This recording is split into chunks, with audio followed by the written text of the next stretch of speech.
All right. When it goes purple. Can I have the remote? Yeah. Because I need to do to click across.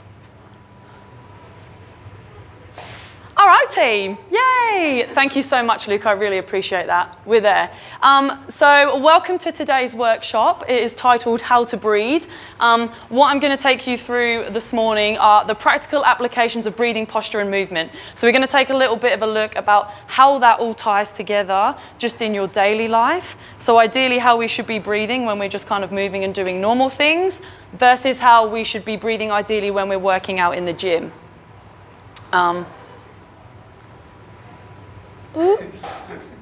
Oh, section 1, we just flipped past that, mechanics. So the first thing I'm going to go through, so like I said at the start, the first couple of slides I'm going to do a little bit of a talking and just kind of lay the foundations of where we're going to start with breathing. A good mentor of mine has this really cool little quote that has always stuck with me, which is, in order to understand what is wrong, we must first understand what is right. So particularly when it comes to breathing and then looking at people's breathing patterns, what I'm going to do first is kind of lay the foundations of what should happen within our body, so that then when we get to the practical side of it and we can't start trying it out and seeing it on each other, we can then start to see maybe where some things aren't working quite as optimally as possible. All right?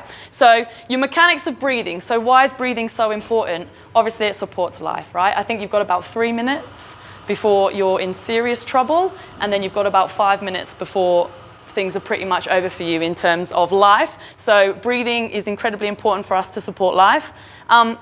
It's the highest priority of any physiological or musculoskeletal system. In a sec, I'm going to show you what that relates to in terms of what we call like a totem pole when we're looking at breath in the view of holistic health. But breathing pretty much influences every single thing within your body. And as we go through this today, we're going to take a look at then what happens in our body on a physiological level when things start to go a little bit skoo-whiff with the way that we breathe, okay? It provides oxygen for cellular metabolism. Every single cell in your body requires O2 in order to function. You're made up of like trillions of cells. So without that, again, we would most likely cease to exist, or your cell function and your cell health isn't going to be great if it's not functioning at an optimal level. It removes waste. So our lungs are one of our biggest detox organs. I think it's something like 70% of actually what we detox through our body is done through the lungs. The rest is through sweat through the skin, and then you've got the colon and the kidneys for poop and pee. But yeah, so the lungs have a massive part in that. Carbon dioxide is obviously the waste product of breathing, what happens on the cellular level. Your breath out and your exhalation is what gets rid of that. And then it helps maintain an acid-alkaline balance within your body. That's super important, right? And I'm sure we've all probably heard within the realm of health and fitness, if we go too acidic within our body, as in the pH balance within the body, which should ideally be around 7, goes too high, we start inviting disease in, but we can also go too alkaline. There is this thing in the health and fitness world where people talk a lot about alkalinity in the body, and it's typically because most of us sit in more of an acidic environment through the foods that we eat. But you can also swing too far in the other direction and also invite things like imbalances and disease into the body down the other end. So it helps to maintain that acid-alkaline balance. We have 2 types of breathing. You have cellular and gaseous exchange, which is the movement of O2 and CO2 in and out. And then you also have pulmonary, which is the mechanical act of breathing, which is what we're going to take a look at in a sec. I've put a little kind of fun thing that you can do to check your cellular level. So if you all take a finger, you can do this on toenails as well. I want you to squeeze your finger until you blanch it and let it go. So it will turn kind of like white, and then when you remove your finger and take a look, it should return back to like a normal color pretty quickly, right? So this is a good way to kind of check circulation. Now, if you find that it takes a long time to come back, it can be just like a local thing, either to a limb or if there's something going on around there that's reducing circulation. Could also be a sign of something more systemic, so overall circulation in your body. That's obviously not something that we're going to kind of dig into in this workshop, but just something you can do and be mindful of. So this totem pole here helps to represent what I was speaking about before with respects to breathing being super important to all of the physiological symptoms, all the physiological systems within our body. I don't have time to go through this today. I dig into this much deeper in the upcoming health coaching course. So if this interests any of you in that respect, when I just briefly go over this, I'll go into it much more detail in that. But other than the top, so the top representation of the totem pole is the soul bird and the psyche. That's the stuff that lives outside of the body. It's the non-physical. Because this is really important and sits at the top of the totem pole because that's where our thoughts sit, Our thoughts become our words become our deeds. So in terms of how we act and behave is going to represent itself in our physical self. The first part of the physical body at the top there is breathing, which is represented by that red skull, right? And basically what it's representing is everything that then comes underneath it, or every step underneath each other, is influenced by the one above it. Okay, so we have breathing at the top, and this is like the body's way of saying this is my hierarchical system in terms of survival. So without breathing, we would cease to exist on a physical level. So that's why it's number one. But breathing also has an influence on the other levels. So we go mastication, the optical system, the auditory system, the top of the neck, what we call the atlas and the axis. Then we have the visceral system, so organs. We have the emotional and the limbic system, which include also the stomach, the heart, and the large intestine. We have the sacrum, and then we have the slave joints right at the bottom. The slave joints are like anything from the shoulder down and anything from the hip down. So the guys that do all the work for us, right?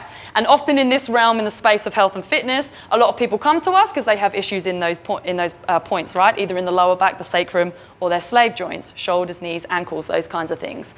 And a typical zoom-in response is for people to go, oh, bad ankle, let me take a look at that ankle. What I do in respect of me being a holistic health coach is have a bit more of a zoom out. And this is where the totem pole helps us with that respect, right? Because I zoom out and I say, right, well, let's take a look at the whole person. What's going on in this person in a physical sense? Because these have a physical level to them. They also have a non-physical level to them as well. So something that sits more in the psychosomatic realm or the spiritual realm as well, okay? So that kind of gives you a little bit of an idea about why breathing is so important and why I said at the start it's like the first thing that we need to think about when we're looking at what's going on in someone's body, okay? All right, so now we're going to take a quick look at what happens in the body when we inhale. So now we're going to take a look at understanding what is right so that when you guys then start to practice, we can understand what is wrong. So the main muscle or the main driver of inhalation is the diaphragm, right? So when we take a nice big deep breath in, this is what everyone associates with the belly breath. The diaphragm, when you breathe in, should push down, so it descends. When it descends, it pushes into your viscera, so into your organs. We have something in our pelvis called the pelvic floor to stop our organs dropping into our pelvis because we don't want them to go there. So that's why we get that belly breath, because the diaphragm goes down, pushes on our organs. Our organs can't go down into the pelvic floor, so our abdomen moves out. So that's why when we're talking about belly breath, that's the actual, what's actually happening like physiologically within your body, right?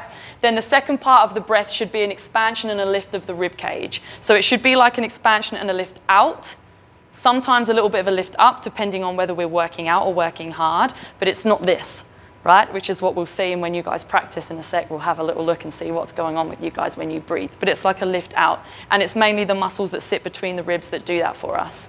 When you're working out in the gym and you're in what we call oxygen debt, as in you ain't got a lot of oxygen left because you're busting your ass and you're working really, really hard, your body needs more oxygen from you, all right? So you have to take shallower, shorter breaths. You have to lift the rib cage up. You'll all have experienced that, right? When you're doing your conditioning or if you've done a savage workout, you notice that the breathing doesn't go from here, it comes from up here. The secondary drivers of that are all the muscles up through the neck. So if you'll turn your head to your side, you can grab hold of this little muscle here. There's like a little stringy one here. There's this one. There's another muscle just to the side of it. It also includes our chest, so muscles across the front of the chest, muscles that sit underneath the rib cage. And then we have another little muscle that comes from the top of the shoulder blade and goes up the neck. And you're probably all familiar with traps, or what we call the traps, the upper fibers of the upper trap muscles. And we're going to take a look at why this is quite significant, or why I'm telling you this, and it's important to understand. And I'll go into a bit more depth when we get there. But how many people in this day and age present with tension and tightness through the chest, through the shoulders, through the neck, through the jaw, through the upper back? Right? So this is now relating back to that totem pole and going, okay, cool, is it actually an issue with your shoulder, your neck, or your back? Or is there something going on a higher physiological level that is influencing that and impacting that? Okay, and we're going to unpack that as we go.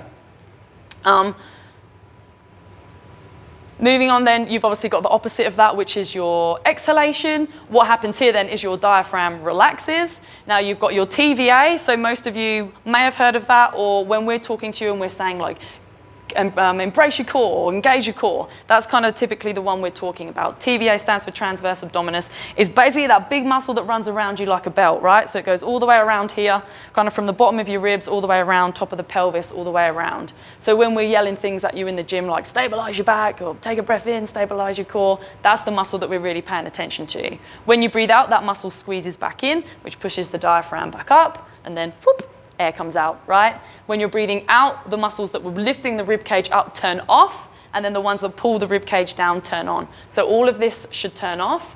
And then the secondary muscles that we have that help with bringing the rib cage back down are the abdominals. So we have rectus abdominals, which is the ab one. So when people have got like the six pack, that's the rectus abdominis. We've got that one there. We've got the external and intercostal obliques. So these ones here, they're like your twisty ones. We've also got a little muscle called the quadratus lumborum, or QL. It's a little one that sits in here. And we use that one mostly when we're like, or like, when we're doing like a really forceful exhalation, all right? Which is sometimes, I have known people to, particularly if they've got back injuries, when I used to work in the rehab space, to re-aggravate bulge discs or even create bulge discs from things like very forceful sneezes. So yeah, it creates a lot of force, right? But again, they're the secondary movers. Now, a key thing that I want to kind of highlight here is the relationship between that and people's core, right? Because how many people in this day and age have a little bit of an issue with their core strength? I know for one, I do. A lot of people I come across here, or when I'm doing their movement assessments, when we're helping you guys out in your classes, having a weak core is something that's quite common to be identified, right? And the reason why this is really important is because when we start to lose that relationship with our core muscles and how well we can activate that, we start to lose the relationship of that muscle helping us or being the primary mover of our exhalation. And what happens when that doesn't work so well? The abdominal wall takes over. So the outer unit, the more superficial muscles. So we can end up getting really tight and jammed up in our abdominal wall, which is why some people then when they try to belly breathe, or if they find that they're quite tight through here, they struggle. So we're going to go through some of that in a sec. Just as a fun little fact there too as well, your transverse abdominis and your diaphragm, embryonically, so when you're just a little dot as a fetus and you're growing, they're made from the same tissue. So that just goes to show how close of a relationship they have with each other within your body, right? What we're going to do now, any questions on that? Does that kind of all make sense? Because I want to start putting this into practice. So hopefully that's like laid the foundation of what should happen when you breathe, right?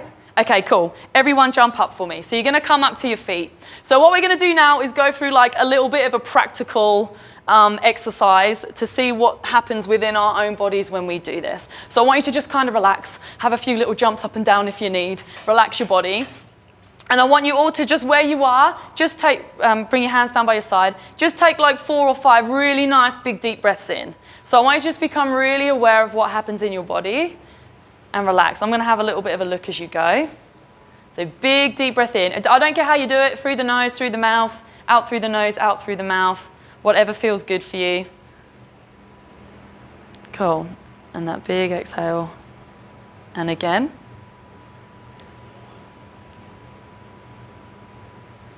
Cool. Now tell me what you feel as you're moving. Does anyone like to share what they can feel in their body? What do you feel move? What do you feel not move? Relevant to what we've just gone through, is there anything within your own body that you're like, oh wait, I don't really feel like it's going through my belly, or I feel like it's more through my chest? Yeah? What do you feel? What can you notice more? More in the chest. Yeah, more in, yeah. And actually looking at most of you, a lot of you are like that. There's what's going on over there too as well. It is a little harder when you're standing up to get a fair bit of movement through the belly, because we are using some of those postural muscles when we're stood. So we are using the abdominal wall a little bit to help support us. If you are someone that has a little bit of a dysfunctional breathing pattern and you are tighter through here even still, then it can be a little bit of a struggle to go through it, all right? So what I want you to do now is lie down on the floor. Some of you guys might have to go back over that way a little bit. So spread yourselves out a little bit. So now we're going to try and see if we can really pull that belly nice and deep down into our breath. So the first, and the reason why I'm lying you down here is because now we're going to take out that kind of tension from those postural muscles in your abdominal wall. So you can lay down and relax that. You may find, you'll probably be better with your knees bent, guys. So feet flat to the floor and knees bent here. When you're lying down on the floor, your ribs are going to be pinned down to the floor a little bit more. So your rib cage might not move quite so much. But now this is what I want you to pay attention to. So I want you to put one hand on your chest and one hand on your belly. Now, a normal breath, well, I say normal, this is obviously when we're not under stress or when we're not working out and when we don't need to be taking like shorter, shallower breaths, right? The first 2/3 of our breath should come from our belly. So we should get that move of the diaphragm and that lift of our hand. The air should also move around us in like a 360, right? So not only should our air come forwards in our belly, it should also expand out to the side, so expand into our waist and a little bit into our lower back as well. And then the last third of the breath should come from that lift and that expansion of the rib cage.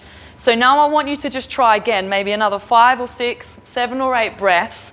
Breathe in through the nose. See if you can draw that breath down into your belly. It's totally okay if you can't, but what we're doing now is an exercise around awareness, right? So starting to bring awareness to your body and what's happening, because awareness is where everything starts with anything. Anything to do with health and fitness, when you want to change anything, you've got to have awareness about it first, okay? So I want you to see if with that big breath in, you can draw that air right down into your belly and have that hand move on your belly first, and then feel that lift and that expansion of that chest. Is anybody struggling with that? If anyone's struggling with that, if you'll allow me to use you as a little bit of a model or a little bit of a guide. How are you going with that, Zane? Fine. Yeah? Tucked up in the corner there. How are you going, Basil? Yeah? So belly first and then... Yep, so belly should go first. So the first 2/3 of the breath should come through the belly, and then the last third of the breath should come through that lift and that expansion of the rib cage. So remember, it's like a lateral expansion out as well, right? So the ribs should move out and then up. It's a nice big yawn. Now, if we're finding that the abdominal wall isn't moving, or that's something that you're finding is difficult to move while you're lying down, that could be an indicator that you are someone that has what we call outer unit dominance. So you're using more of your abdominal wall to stabilize rather than your deeper core, and using those secondary breathing muscles rather than the primary one of that TVA to help you with your exhalations. If you find that your abdominal wall goes in rather than out, that's what we call an inverted breathing pattern. So once you've had a little bit of a play with that, guys, just gently sit yourselves up, and then when you're ready, bring yourself back to your chair up here.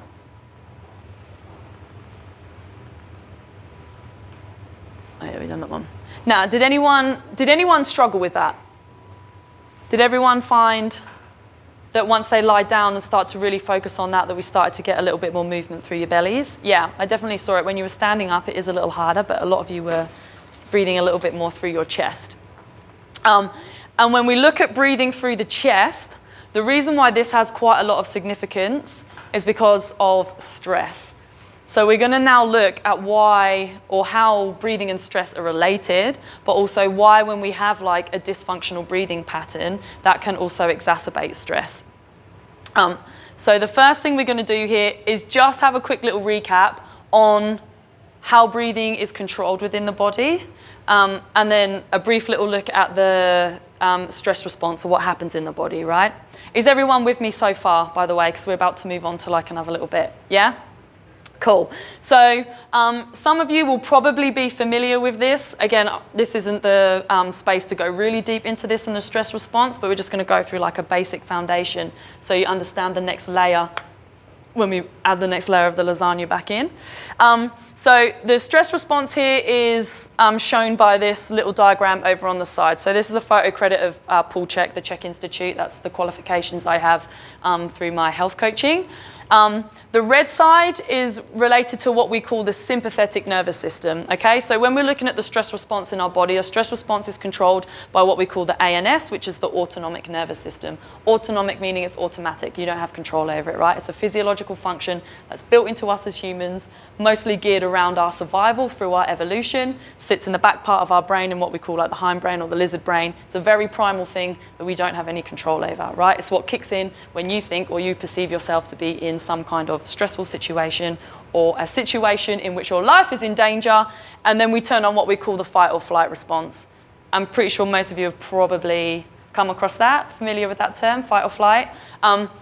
The physiological term for it is the sympathetic nervous system. It doesn't really matter, but basically that's your survival mechanism, right? That's when your body gears you up, because in that moment you are either going to fight for your life or you're going to run for your life, okay? So we have a diversion of body's resources to our outer limbs, because we need to use our muscles in order to either fight or get the hell out of there, okay?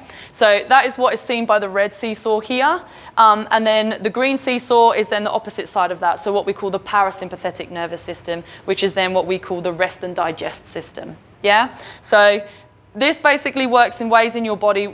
It's never that one is turned on and the other one is completely turned off. It's just that when one is more elevated, it has dominance over the other. So for example, if you are in a fight or flight response, and remember, stress can be anything, right? It can be mental, emotional, physical, relational, environmental, existential, right? It can be all those things. Your body doesn't differentiate between stress. It can be the fact that your boss is doing your head in, or you could have money stress, or there could be other things going on in your life that's just keeping you up at night because you're worrying about it. So many things. Exercise is a form of stress, a physical stress, right? When you're pushed into your sympathetic nervous system, your parasympathetic goes down. So it's like turning the dial down, right? That's what we call our rest and digest, because when you're in that system, or when that system is more dominant, that's when your body is recovering and building itself back up, all right? So we start to have an issue when we start to flip ourselves too much into the sympathetic response, because then we turn that dial down on the rest and recovery side of things, and our body misses out on some really important things that it needs to go through in order to help us grow back, build, recover our body so we're fitter, stronger, healthier next time round, okay? Does that make sense? Yeah? Cool. All right, so what has that got to do with breathing? Well, breathing is controlled by your autonomic nervous system, okay? So there is an element to breathing, obviously, that is automatic, because thank the Lord, we don't have to think about it to keep us alive, okay? If you were to just hold your breath, there eventually is going to be some kind of reflex mechanism that kicks in that makes you take a nice big deep breath in, because your body's like, what are you doing? Yeah? It wants you to survive. That's what your body wants to do for you, right? Is keep you alive. So it's controlled by our autonomic nervous system, but the cool thing is you also have conscious control over it, aka breath work. So some of you may be familiar with breath work or tried it. Those of you that are in recovery this morning, we did some breath work. So you can actually have influence then over your stress response, okay? And there's certain ways that you can breathe, which we're going to go through in a bit, that help to kind of tip you more back into that parasympathetic state, okay? So breathing rate is one of the key variables in regulating your autonomic nervous system. So it can drive the sympathetic response, so it can push you into a fight or flight response, or it can try and help pull you back out of it, okay? The issue that we have in today's life is because we're no longer humans running from saber-toothed tigers. That's the typical analogy that comes up when people talk about the fight or flight response. We've just got a hell of a lot of other things that really, as humans, we haven't really evolved to cope with the sheer amount of stimulus that's thrown at us on a daily basis, right? Work, kids, money, movement, lack of or too much of, all the toxins that are just naturally in our environment now, in the air, in our food, in the water. We are bombarded on a daily basis. Food intolerances, sensitivities, all that things can also push you into a sympathetic response. So there's so many things that we're bombarded with on a daily basis that we're fighting against that help to push us or kind of tip us into more of that sympathetic side of our nervous system. Everybody's tolerance to that is different. You know, everybody's ability to cope with what we call allostatic load, what they can cope with is completely different. So some people are going to get there earlier than others. Something that someone might perceive as a real big stressor might not be too much of an issue for someone else, right? So it's all relative. But the issue we have there is that our daily lives can push us into a sympathetic response. When we get pushed into a sympathetic response, that elevates our breathing rate. When our breathing rate is elevated, when we're breathing shallow, then we go more into chest breathing. That's what then can push us more into that acid state. So what we spoke about right at the beginning, increased breathing rate is what does that. We know when we're doing that all the time and we get down there, not only do we have the issues with chronic stress, but it's also us inviting in disease, right? Which is an issue. The other thing too as well is you may not be in a particularly stressful situation. You might feel like actually you're quite calm or you haven't got much going on around you at the moment. But if you are someone who breathes through the chest, as in you don't take belly breaths and your breathing is shallow and up here, you can then turn on or drive up your sympathetic nervous system. So you don't actually even need something to be particularly stressful or you to be perceiving something as stressful for your body to go, all right, it's time for me to turn on. Because think about it, right? If you were going to fight for your life or you were going to run away, what happens to your breathing? Heart rate goes up, breathing rate goes up. We're like, okay, we get ready. Yeah, just like when you're in a gym and you've had a really big workout, okay? So you can then turn your sympathetic response on by having an inverted or an incorrect breathing pattern. So there's such a close relationship to it. So that's why practicing that belly breathing is so important, because once you've got the awareness of that, if during the day, and this is where also we can start to see things like maybe some anxiety and things like that pop up when particularly we don't even feel anxious, right? It might just be that we're sitting in an incorrect breathing pattern, and that's winding up that system for us. So there's such a close relationship between that. When we chest breathe and when we're doing most of the work up through here, we get a lot of tension and tightness in the secondary muscles, which are the chest, the neck, the shoulders. I would say also probably the jaw and up through here, so issues through the TMJ, right? So that can present clinically as that. We're going to do a cool little drill now. So what I want you to do, we'll put a minute on the clock. So I want you all to find your pulse rate. So we're going to time your heart rate for a minute. You're going to do this first, and then I'm going to tell you why you've done it, okay? So find your pulse rate on your wrist, if you can get it there, or up here, wherever you can find it. You might need to take a little bit of a look at the clock, or if you've got a stopwatch on your own watch here, then you can time yourself. I'm going to give you a little 10-second countdown, and I want you to time. Let's go for 30 seconds, and then we'll just double it. So 3, 2, 1. All right, count your beats per minute for me.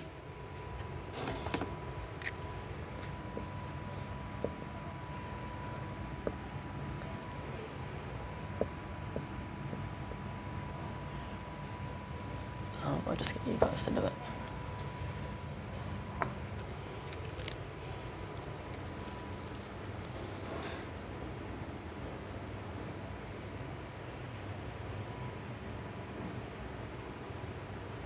All right, that's 30 seconds. So now double your number of what you just got in that 30 seconds. Does anyone want me to write it down for them so they remember? Will you remember? Okay, cool. Now we're going to do the same thing again, but now you're going to time your breathing rate. So I know obviously when you start to become more aware of something, sometimes you can influence it and change it. So try and breathe just within your normal breathing pattern as much as you can. We're going to do the same thing again. We're going to go for 30 seconds. I want you to count how many breaths you do in 30 seconds, just within your normal breathing pattern. And then you're going to double it for that time for a minute. All right? So in 3, 2, 1. All right, off you go. 30 seconds. So you're probably going to be a little bit more aware of what you normally would, but I still want you to try and breathe normally. So if you normally breathe through the mouth, the nose, whatever, try not to slow it down too much to what you would normally do.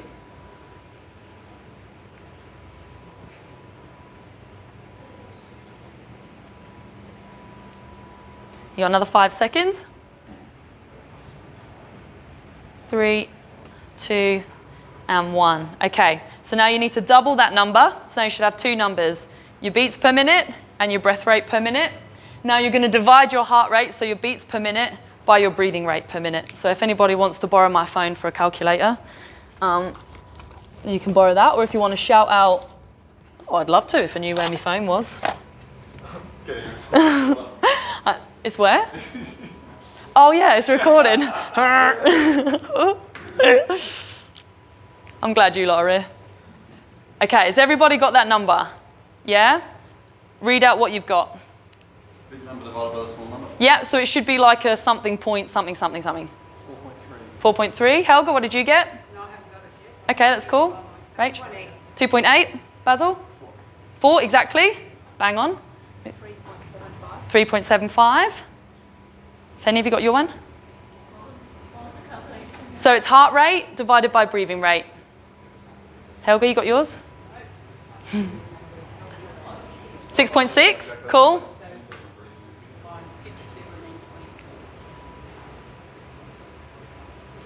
2.1, cool. All right. So what you've got there is a number that shows you how kind of in harmony or how much disharmony you have in your body. I'll explain.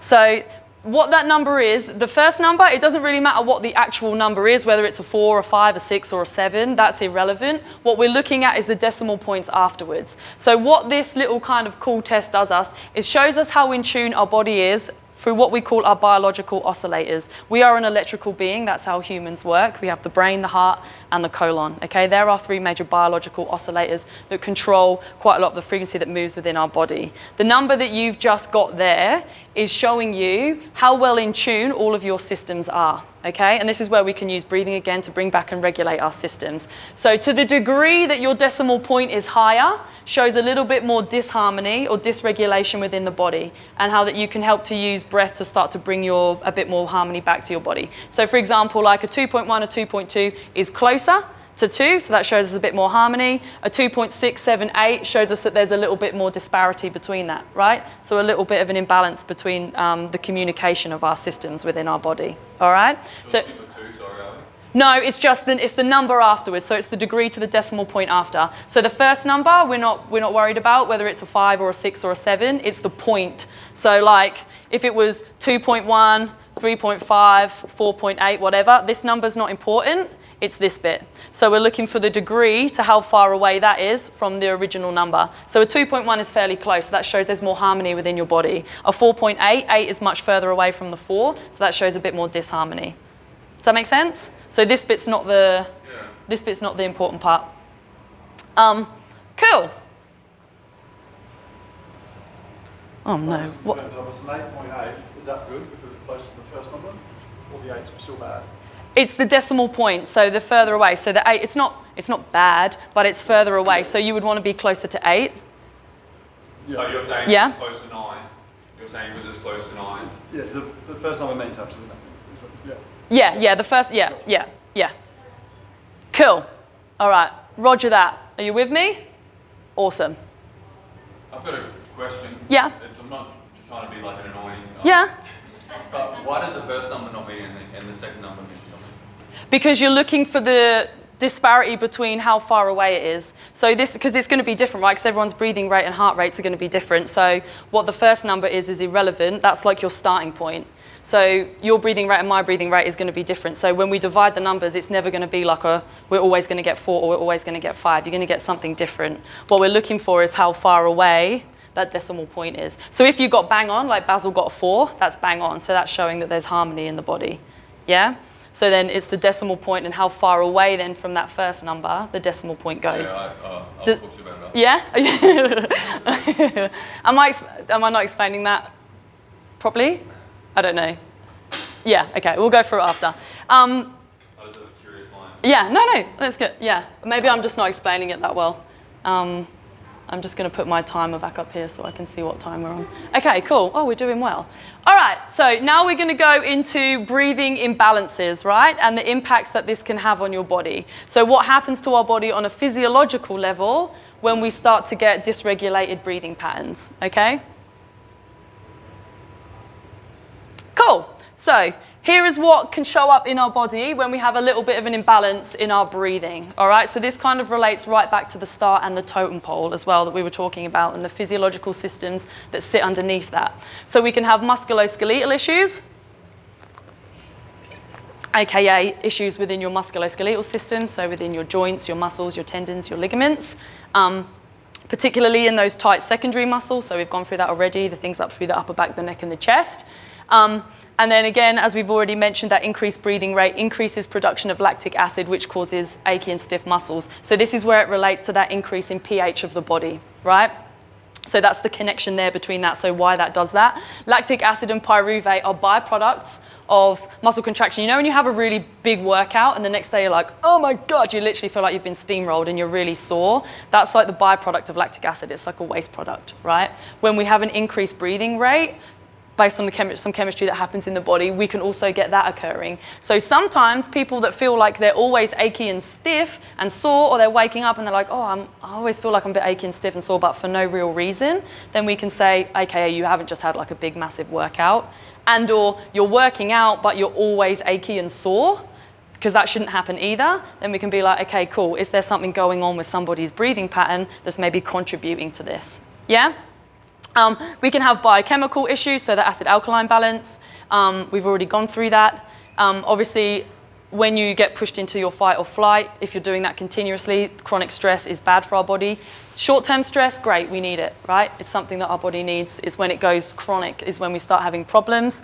The reduced breathing rate helps us pull back more into that rest and digest, hence that link back to making sure that we're slowing our breathing down when we can to help try and pull us back into that parasympathetic state if we need to.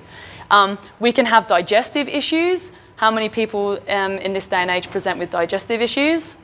a lot in my just experience. Okay, probably what I do is going to attract those kind of people to me anyway, so it's probably a little bit biased in that sense that I deal with people that have those issues.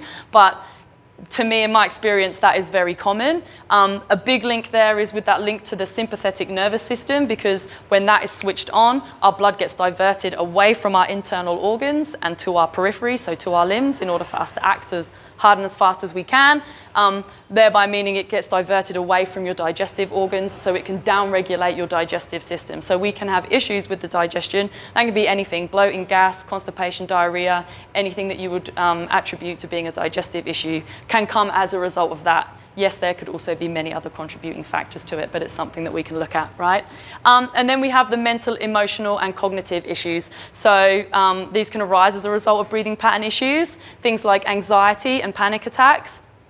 And also things like being anxious over things that don't usually panic us. So, you know, we can sometimes find that we're getting worked up and we're feeling more anxious and there's not really any reason for it. And sometimes that can be because if we're not conscious of our breathing and it's pushing us more into that sympathetic nervous system, we kind of get a little bit of this vicious cycle, right? I think that might be my next slide, actually. The chicken or the egg? No, that'll be another one, but I'll do it now because I've remembered it. It's like the chicken and the egg, right? It's like, which one comes first? Am I anxious? And is that what's creating my breathing to go up, and that's what's pushing me into a sympathetic nervous system, or that response? Or am I having a reaction to something that I'm finding really stressful, which is increasing my heart rate, which is then making me feel anxious? Yeah. And sometimes it's very difficult to actually figure out where it's starting or where it's coming from. But that's when we can look and go, we might not know where it starts, but we do know we have breath and the power of breath to help try and calm that down for us. Okay.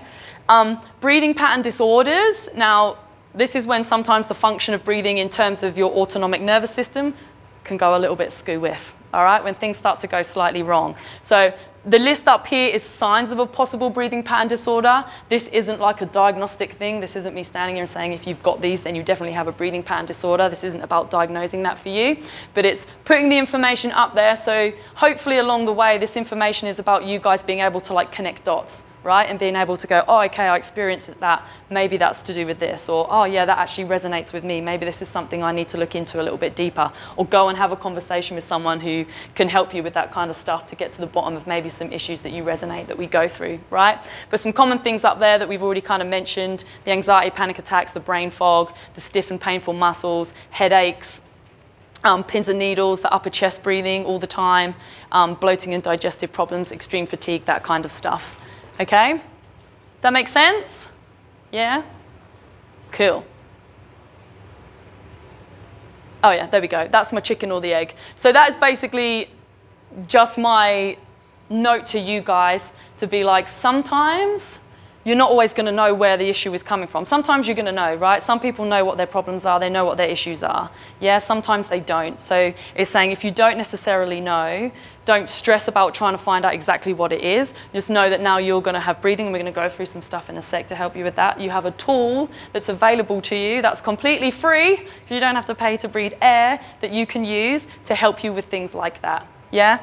The other thing that I think is important to kind of note as well that I've put up there is that as your stress goes up, I mean, obviously, again, this depends on your tolerance and how much stress that you feel like you can take before you're getting pushed like to the edge of your limits.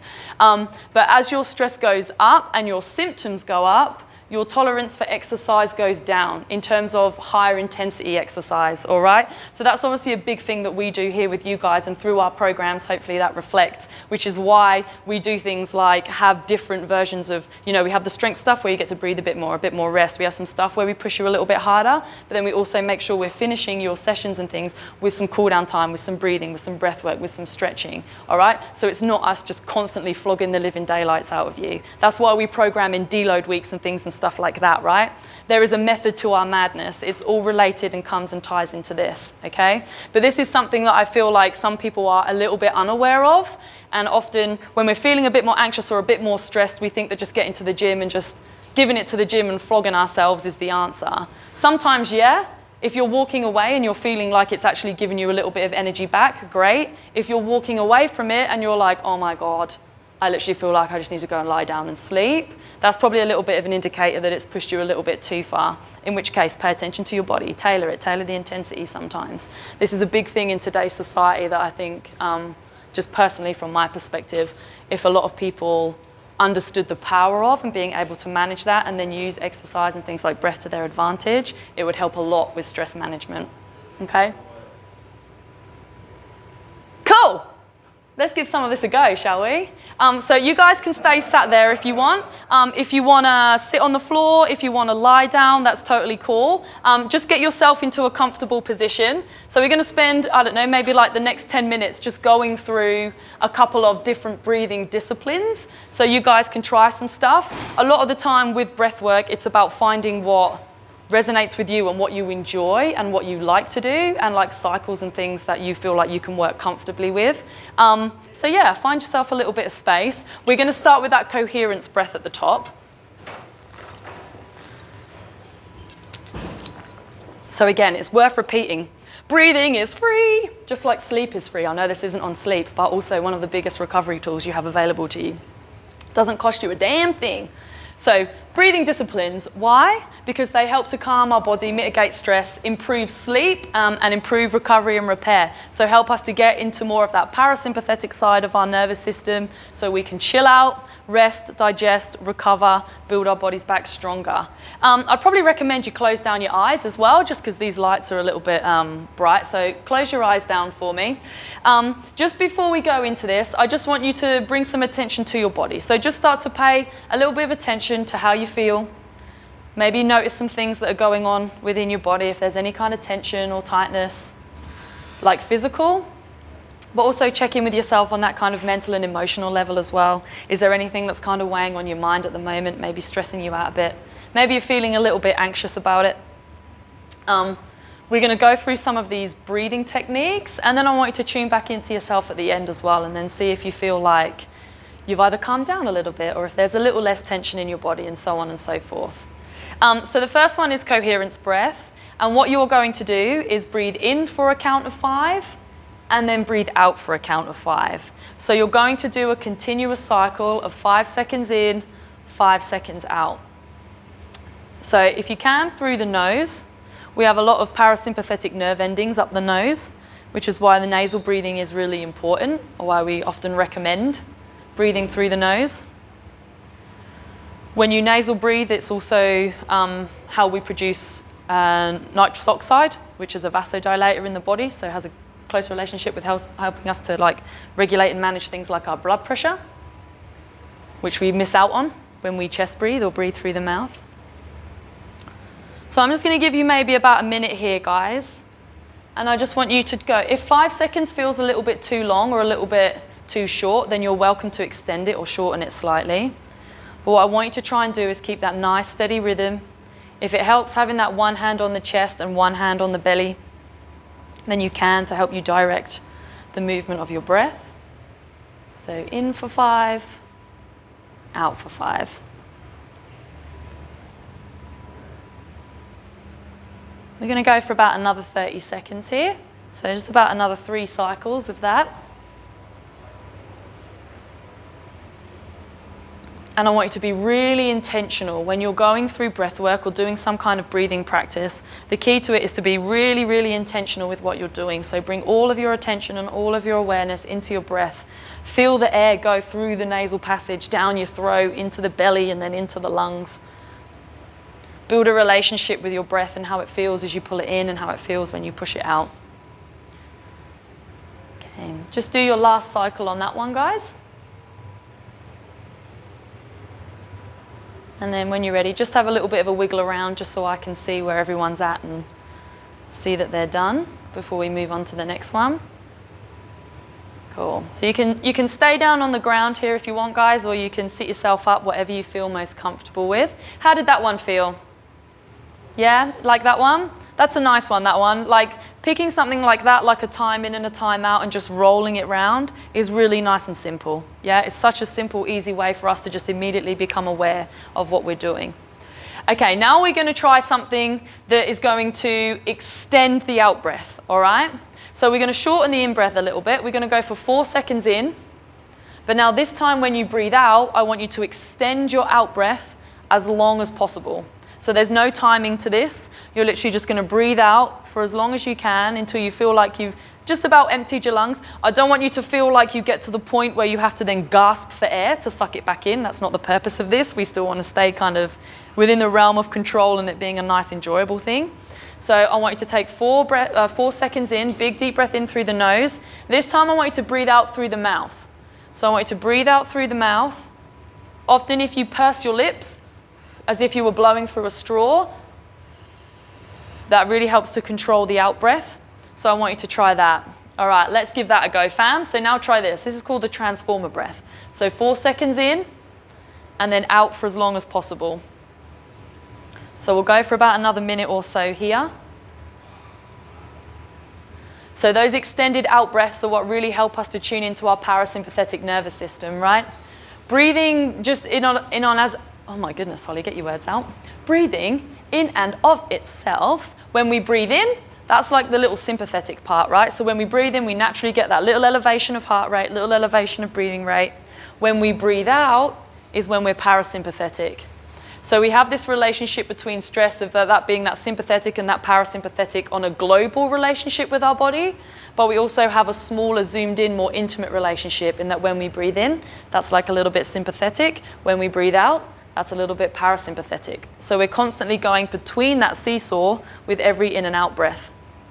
So those extended parasympathetic breaths help to stimulate the vagus nerve, which has a communication pathway with pretty much every single organ in our body, system within our body, and that's what helps our brain communicate with the rest of us. Let's just do one more cycle of that.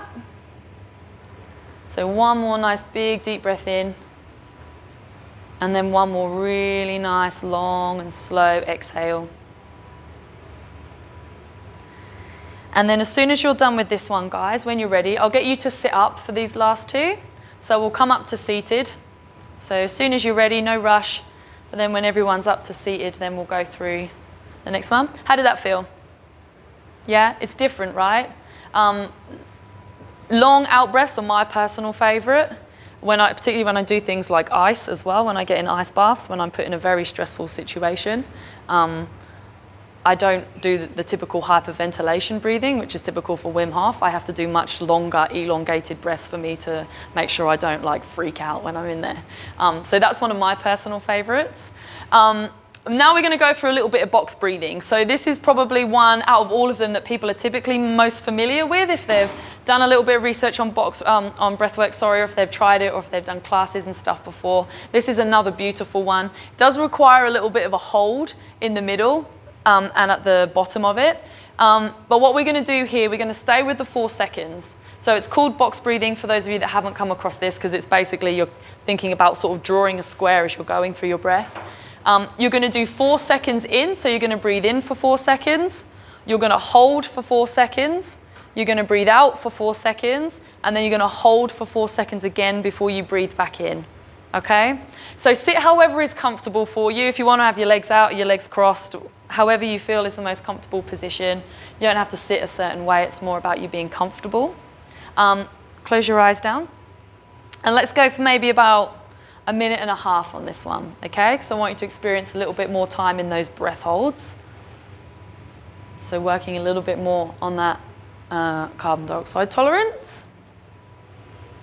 So we go in for 4, hold for 4, out for 4, and hold for 4. If 4 seconds feels like a good time for you guys, then stick with 4.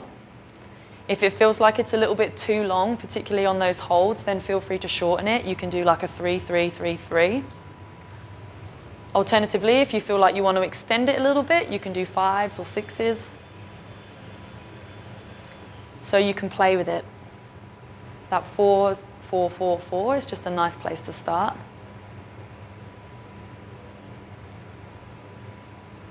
And again, coming out of those holds is when we can feel like we have a little bit more of a struggle. So this is where we also kind of build up a little bit of resilience training too as well, right? And sometimes when we do some breathing work, particularly when we're doing some breath holds, we can sometimes start to feel maybe a little bit anxious or a little bit panicky. So remember, you've always got complete control over your breathing. You can change the rhythm and the rate of it at any time. So you do what works for you.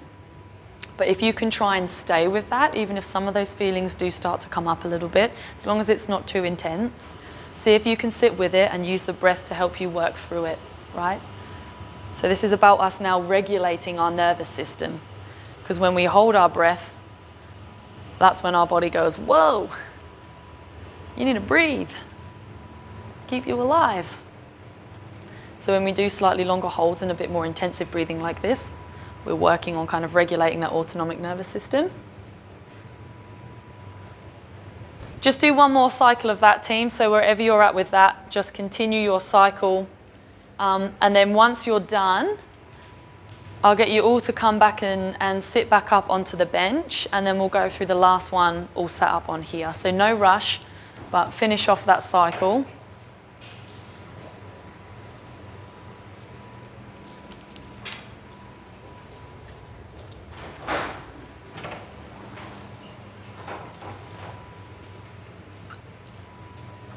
And then the last one we're going to do, I might just flick the light back on. No, yeah, thank you.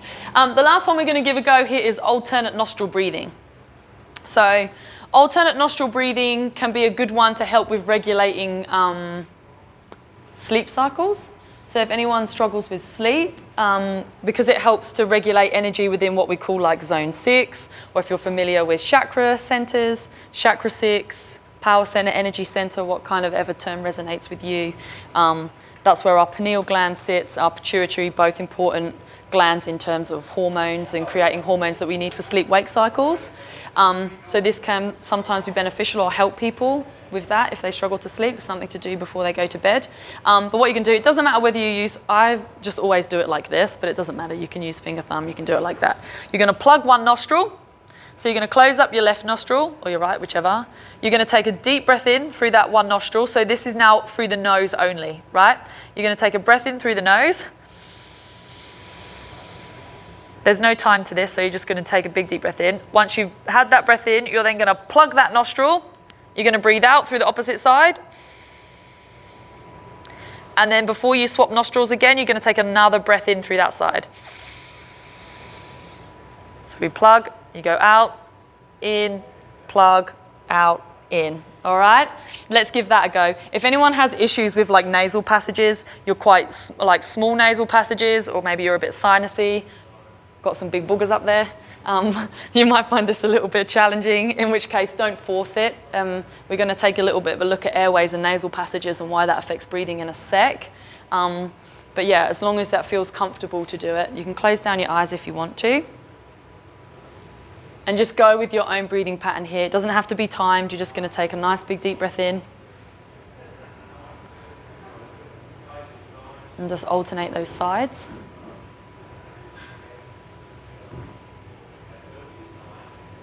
Let's do maybe about another 30 seconds of your alternate nostril breathing.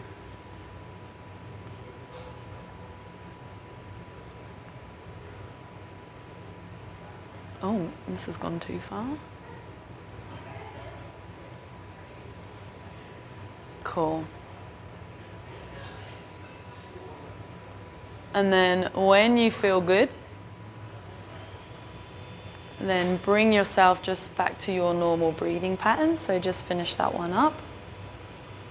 It's all good, take your time, just finish your cycle.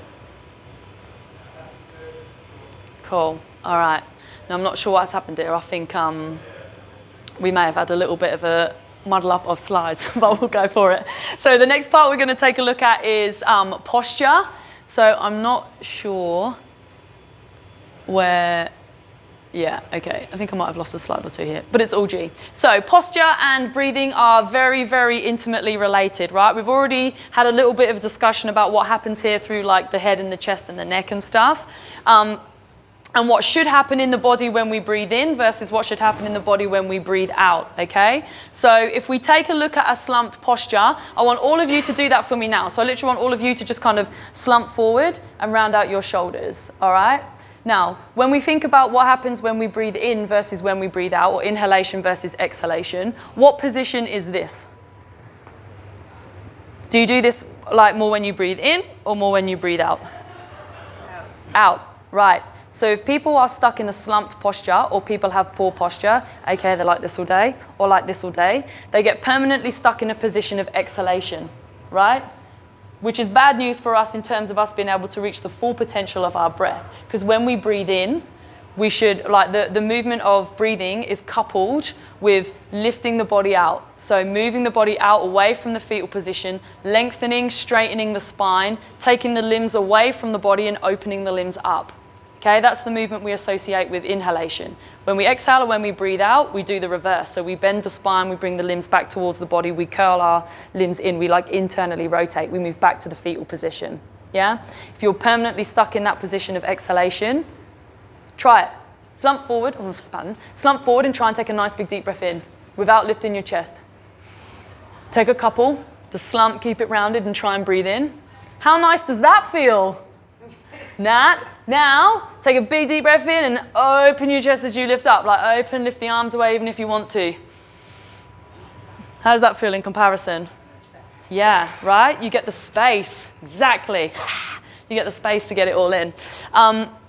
Obviously, we have a little bit of an issue with that forward slump posture because over time that can beat up the shoulders. So we can get wear and tear across the shoulders and the chest, particularly with loaded movements. This is where we're going to start linking things into what you do in the gym too as well. So if this is something that you sit in commonly, posture can create faulty breathing patterns or faulty breathing patterns can create poor posture based on those mechanisms that we've already spoken about. If you find that you're here, if you do then a lot of this, when you're in the gym and you're in a poor posture, you're going to beat yourself up over time through here, right? Might look good a Saturday night on the dance floor. Not so good in here when you're doing your bench. That's also how I dance, so if any of you ever take me out, be embarrassed. Forward head posture. So this is also a common thing that we see presents quite clinically within the gym, and that forward head posture. We're going to take a little bit of a closer look at this in a sec, if the slide's there. If not, I'll make sure I come back to it to remember. But the forward head posture, a part there alters the length tension relationship between the neck and the upper back and chest. Basically, when you're like this, all of this gets tight, and then this stuff here gets weak, okay? And when we're here, when our head drives forwards, that typically then makes us want to mouth breathe because it affects our airway, so we feel like we have to open the mouth to get air in, okay? When we mouth breathe, and we chest breathe. When we mouth breathe, chest breathe, we upregulate the sympathetic nervous system, okay? Again, the clinical significance, that increased headaches, neck pain, shoulder pain. Does anyone actually in here, I should probably ask, does anyone suffer from that? Does anyone find they have like chronic issues through the head, the neck, the shoulder? Yeah? Is it going through what we've gone through? Are you thinking that there could be some connection here? Of course, if you've had an injury, that's the thing actually I probably should mention, right? If you've had a specific injury to something and it hurts, it's probably the injury that's done it, right? If you've fallen off your bike and bashed your shoulder or whacked your knee, it's falling off your bike that's the mechanism of your issue, right? But if there's things like that haven't happened, but you're winding up with these problems and you're feeling like you're getting tension all the time, or you're trying stretching and things like that and correcting posture, but it's not really doing anything, or it's not having a good effect over time, that's definitely then when I would start taking a deeper look at breathing patterns and the relationship there. Yeah, impacts your whole body. Cool. So now we're actually going to give this a try in like a practical realm, right? So everybody stand up for me. So we've just gone through how we should breathe in terms of it coupled with movement with the body, right? So when we breathe in, that's when we're lifting up, extending the spine, taking the limbs away, opening the body. When we breathe out, that's when we do the reverse and curl it back in, all right? So we're going to do the first thing, which is called a breathing squat. Now, the breathing squat is also a really, really, really awesome moving meditation exercise, all right? Or what we call like, what Paul Chek calls a work-in exercise, right? So feel free to then utilize this as your own practice for some meditation. So the key to a work-in exercise is that you don't push yourself into that sympathetic tone, as in you don't get elevated breathing, you don't get elevated heart rate, you're not sweating. You should be able to move continuously, not get like sore, achy muscles, all right? So what we're gonna do now is give a breathing squat a go with the correct breathing pattern, and then you're going to do it the wrong way around and see how it feels, all right? So we'll start down at the bottom of the squat because it's easier to do here. So from here, do we breathe in or out when we stand up? In, yeah. So from here, you're going to breathe in. So stand up and breathe in. If you want to open up the arms and stuff as you do that as well, do it. And then do we breathe in or out when we go down? Out, correct. And then breathe out as you come down. So just go as deep as is comfortable for you. Let's do maybe 5 or 6 of these. And I want you to really connect with that breathing pattern. So how it feels when you actually couple the correct movement with the correct direction of our breath. Now, if you wanted to use this as like a moving meditation exercise, you would do something like this for anywhere between 2 to 20 minutes, and you just pay attention to your breathing. You breathe in as you come up, and you breathe out as you go down. It's not about having a workout and getting the thighs jacked up or getting the heart rate jacked up. Sometimes we need to minimize the depth of the squat as well, so you don't have to go quite so deep. Let's make this the last one. Now, you're going to reverse that breathing pattern, which is going to feel really weird, all right? So you're going to breathe in as you come down, and then breathe out as you come up. Now, I don't know about you guys. Keep going, do a couple of them, and really pay attention to how your body feels. That's so good. It feels, pardon? Yeah. That's so good. It feels weird. I don't know about you, but I feel really heavy. I almost feel like when I try to breathe out to like, I don't know, it feels way more effortful for me. Like it's really hard work for me to get the energy through my legs. Yeah? So I want you to really start connecting with this when you're in here. We should have enough time to get through a little bit of that at the end to kind of make it more applicable to what you're doing when you're in the gym. But that's what I want you to think about. We can do the same thing with throwing a ball, and we might skip that part here, but you can always give it a go when you come back in. So same thing, if you were going to throw a ball, actually, well, let's just pretend. I was actually going to get the balls out and lob them, but let's just pretend. So single arm, all right? So I'm pulling back here. If I'm pulling back here, am I breathing in or am I breathing out? In, correct. So we breathe in when you pull back. And then as you throw, you breathe out. Do a couple of those. Imagine you're throwing a ball as hard as you can, right? So we go into that extension, open up, externally rotate, and then we flex, internally rotate. And then, now try and reverse that breathing pattern. So it's out, in, right? And so many people, it's such a common question, right? People are like, when working out, oh, when should I be breathing? When do I breathe? How do I breathe? In most circumstances, unless the weight is really heavy, which I'll cover a little bit at the end, that's how you couple your exercises, right? Whenever your arms are coming up or you're making yourself bigger, longer, taller, you're breathing in. Whenever you're bringing your arms back towards your body or making yourself shorter or smaller, that's when you breathe out, okay? If you just remember that, 95% of the time, that's going to serve you well with any movement that you do, whether it's in here, whether you're out there trying to pick something up or move things around, okay? Cool. It's really nice to experience that because then it's a really easy way for then you just have that immediate feeling of like, oh yeah. So now you're like, cool, I've got that. I know how to breathe now. And you know how awful it feels when you do it the wrong way around. Let's see what's next. Breath and exercise. Cool. So there was a little bit, I think, that maybe is missed out there. Remind me on the forward head posture if it doesn't pop up, if I've lost a slide there to just cover that at the end. You can come and take a seat back down now if you want, guys. So the effective exercise on posture, right? So this is a really important thing. Obviously, we've kind of covered the importance of the relationship between breath and posture and something that, you know, is it your breathing that's causing poor posture or is it your poor posture that's creating an issue with your breathing? That's something to explore. But what I would like to highlight here is that if you can maintain optimal posture, then you're okay to load it. The issue we have in this day and age is that postural issues, it's kind of more finding people that don't have them in this day and age versus people that do. It's like, what's the prevalence of it in people versus where are the people with it, if that makes sense. So what I want you guys to be really mindful of when you're in the gym is your posture and understanding your posture, what it is, and whether or not it's optimal so that when you're moving, you understand that if you're able to maintain optimal posture, then you're going to be okay to load it. If you don't have optimal posture when you move into something, how are you going to maintain that then when you load it? Okay? This is an issue I see pop up a little bit in the gym.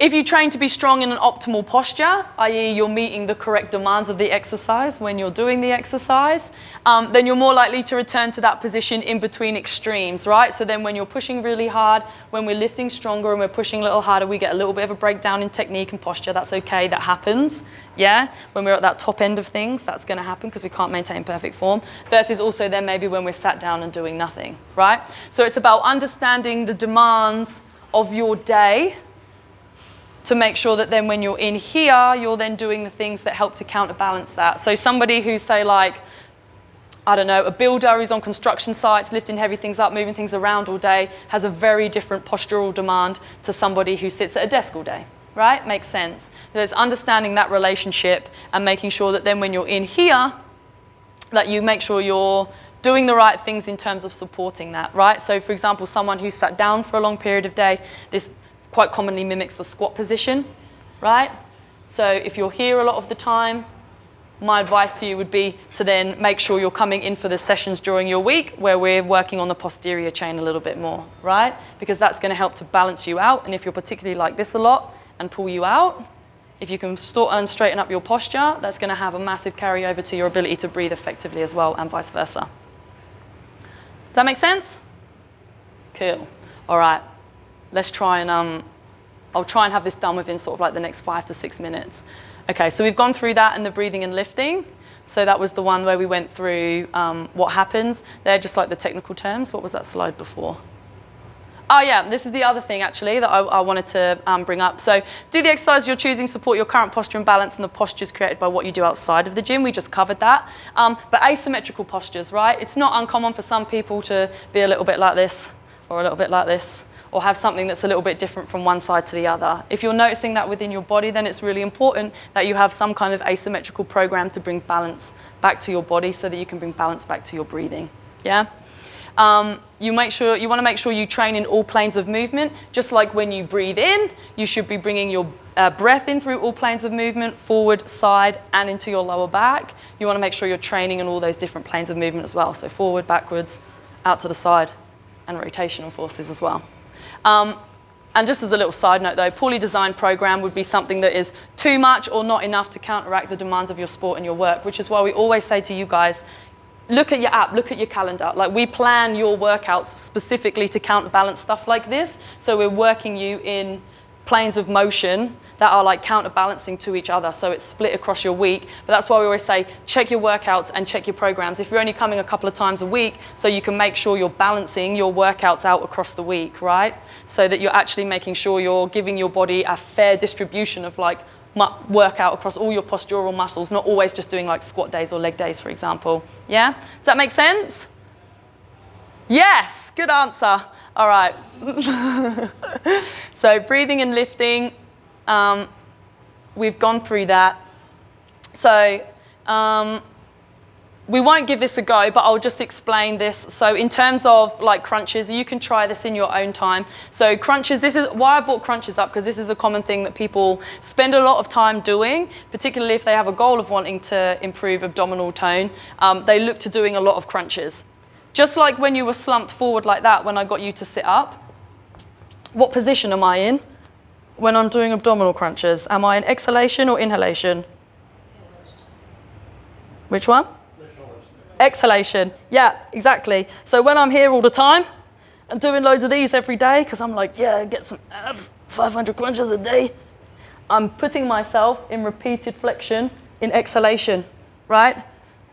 In order for you to correctly train your abdominals, you need to cross the midline, which is why we brought in the introduction of those abs when you go backwards, because abdominals also help you do this, and also help you do this, okay? So they move in different planes of motion. So this is about giving you awareness to be mindful of how much time you're spending in positions of exhalation versus inhalation, and where the relationship is there between posture and your breathing. Hopefully this is all starting to like tie itself together, yeah? You with me? Cool. So the last thing that I want to cover here is the difference between when you're just doing your kind of warm-ups and your standard workout versus then when we're doing like some strength lifting with you guys, right? Because the relationship between our breathing has to change. What I've put here in terms of the relationship with the diaphragm, when it's under load, right? So when you've got a barbell on your shoulders, when you've got weights in your hands, when you inhale, we use the diaphragm to help increase the stability and the stiffness of our spine. Okay, so our diaphragm is a respiratory mover, a primary respiratory mover that acts as a stabilizer when we're under load. Okay, then when you exhale, it decreases the stability and the stiffness of your core, which is why when you're doing your workouts, we say things like taking short, sharp breaths like that when you're strength lifting, not when you're doing other stuff, because you need to keep repeated breath coming in. But when your reps are a lot lower, stand up and try it now.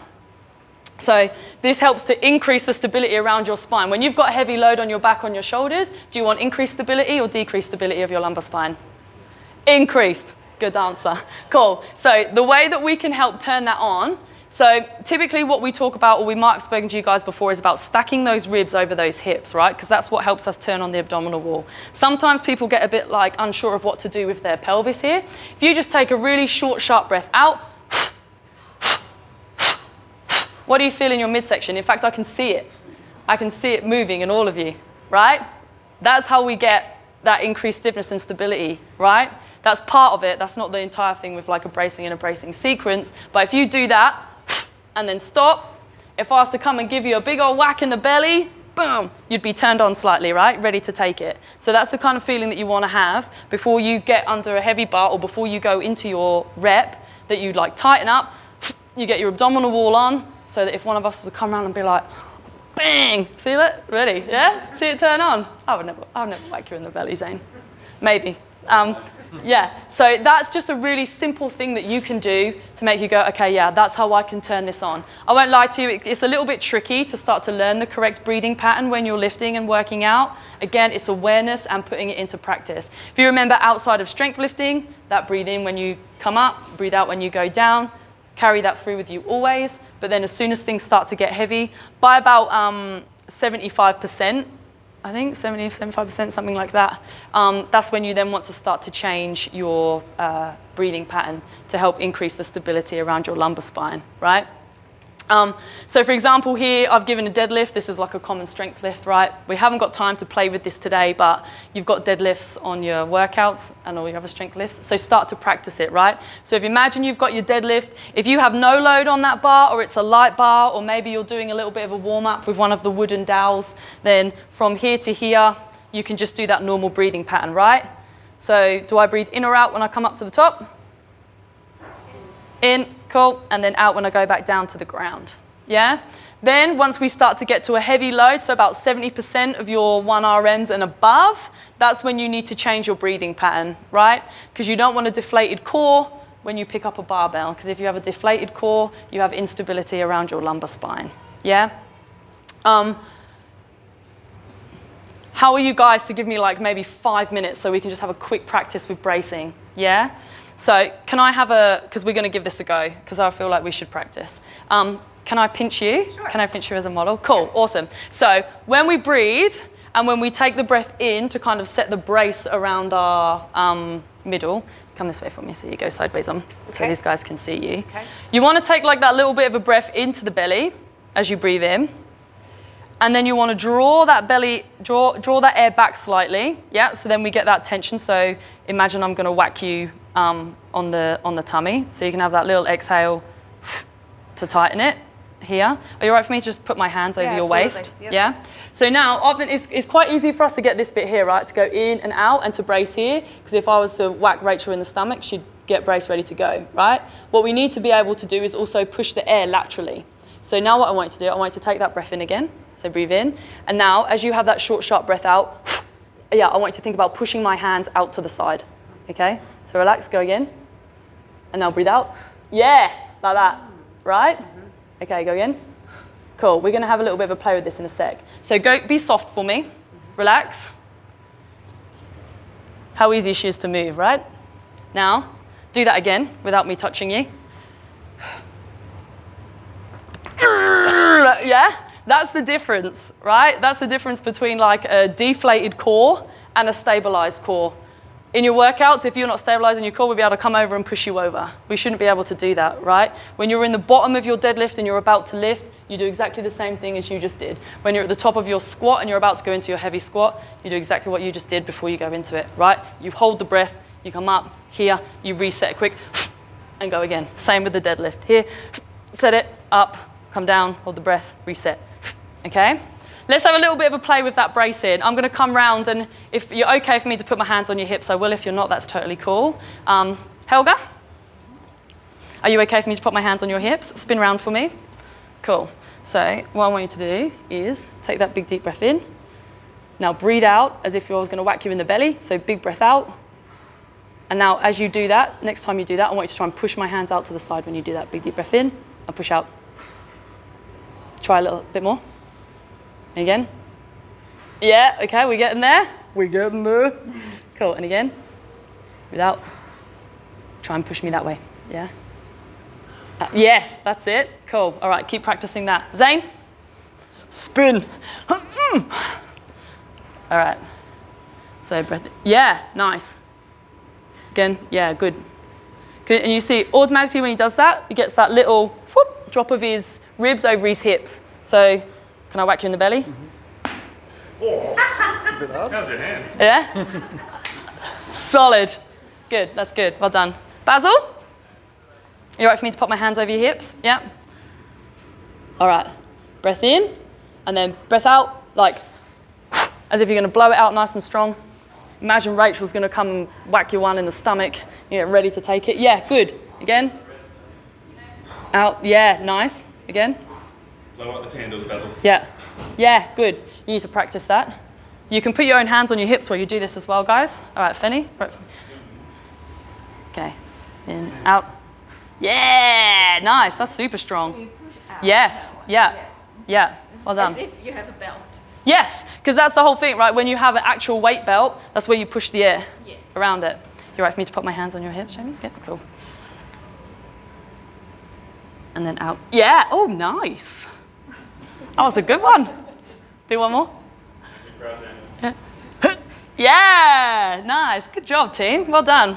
It's a really tricky thing to do, right? Because there's a really fine balance between overdoing it and blocking your ability to move. So you don't want to be like, because then you'll actually block your ability to move through your lift, right? So start practicing it so that you can start to tune into when you're stable and when you're unstable and realizing when you need to change your breathing patterns when you're lifting.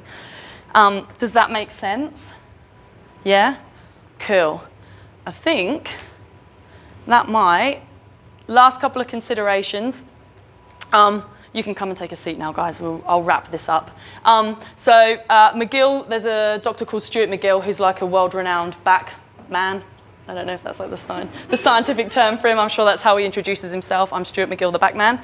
But he's got some really great information out there in terms of backs and things like that and how to correctly stabilize. One thing I do want to bring up here then is just based on like his research is that your activation of your core is going to change over time, right? So it's going to tire. The more that you're doing and the more that you're using, it's going to fatigue faster, all right? Which is why we give you your strength lifts at the front end of your program, so that it's fresher for you to able to actually use to stabilize yourself when you do that, and why then we save things like specific core work or abdominal work and stuff right till the very end, all right? Because if it's tired and you can't do a sit-up, no big deal. If it's tired and you're trying to do a strength lift on your deadlift, big deal, yeah? That's the risk of injury.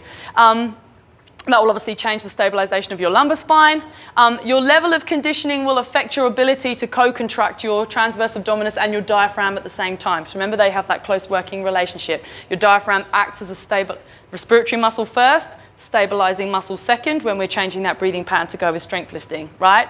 So the more conditioned you are, aka the slightly fitter you are, the longer you'll have before your core tires out. The less conditioned you are, the faster it's going to tire out, so your ability to maintain stability is going to go down faster, okay? So that's where you need to then be really mindful of things like your overall technique and your overall level of fatigue. Obviously, as coaches, we'll pick that up for you and we'll be like, hey, that looks like you need to deload your bar a little bit or peel back slightly, but it's something that you should also build the awareness yourself of to understand yourself, so you know for injury prevention and making sure you're doing the safest things when you're here with your strength lifting, you know how to modify it for yourself.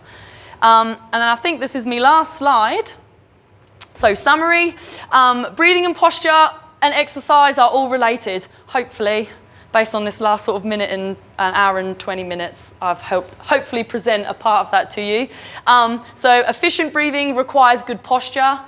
Makes sense, right? In order for us to get the full capacity of us to fill our lungs and the lower lobes of our lungs, we need to be able to open a chest in order to give us room to breathe. We also need to go through the nose, because when you breathe in through I don't know why I did that. When you breathe in through the mouth, you actually lose the ability to pull the air deeper too as well. So you typically only tend to fill the upper chambers of the lungs, which is why we encourage nose breathing. When you're working out, you've got to mouth breathe, right? Because you're an oxygen jet. That's the fastest and easiest way to get oxygen in. When you're working out, you're not like,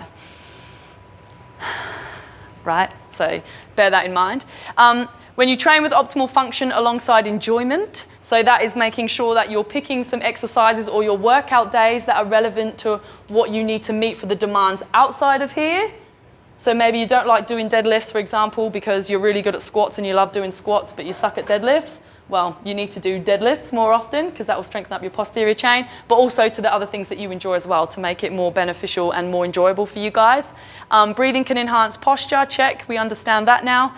Breathing can relax the body and energize the body when performed properly and with intent. So we've gone through some of those exercises today to help relax the body. That breathing squat that I taught you, you can do any exercise with that, right? You just add the inhalation when you're getting taller and the exhalation when you're getting smaller in whatever the move is, and you move with the intent of doing it slowly and controlled, not as a workout, and you can turn anything into a moving meditation. Yeah, because I know some people don't like to sit down or they struggle to sit still and do breath work and things like that. Sometimes it's easier for people to move their body, so they've got something that they're actually putting their intention into that's able to for them to kind of get the distraction away from their mind, yeah? Proper breathing mechanics help with recovery, digestion, and anxiety. So that's with a relationship to do with those sympathetic and parasympathetic nervous system. And then when lifting weights, pay attention to your breathing pattern, okay? And I think there are a couple of slides I think we left out on posture there, but there wasn't anything in there that was too groundbreaking that I hadn't already sort of covered anyway. So I will leave that there. Do you have any questions for me before I go? Hopefully you'll have learnt something through that, and or it will have refreshed your memory on some things if you've done some stuff around breathing and stuff like that before. Always good to relearn stuff if you've learnt it before. But yeah, any questions? Silence. No, cool. Well, there's a lot of things to... With bracing, yeah. Just taking away from what you taught, Mm-hmm. you do take a breath in, yes. but you do a little bit out? Short out. Just a little tiny out? Yeah. Before, okay, because yeah. I'd always just breathed in. And yeah. Yeah, all right. Yeah, like a little one, because as soon as you go like that, but not a full it drops. Breath. Yeah, it's not a full exhalation, because when we go full exhalation, we go, right, and we destabilize.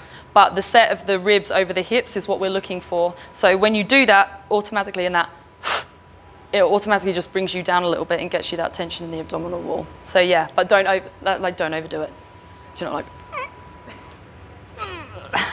yeah. And it's for the full movement, like so a squat, for example. Yeah, you hold your brace on the way down. When you come back, you reset the breath. Complete the exhale and take another. Yeah, and that's why that's why when you're doing strength and your reps are much lower, like it's okay to do that, because if you do that over like a long set, you'll just get really dizzy and you won't be able to breathe. Yeah.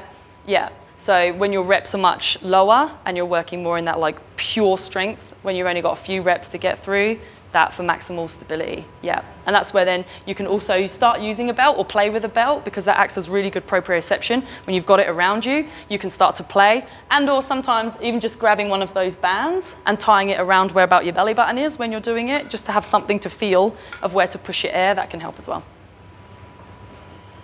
Cool, you're very welcome. Any other questions? No? Awesome, all right. You guys are free to go. Get on out of here. Go and enjoy your weekend. If anything pops up, get in touch, let me know. We've got another one next week. What's it on to? Correct?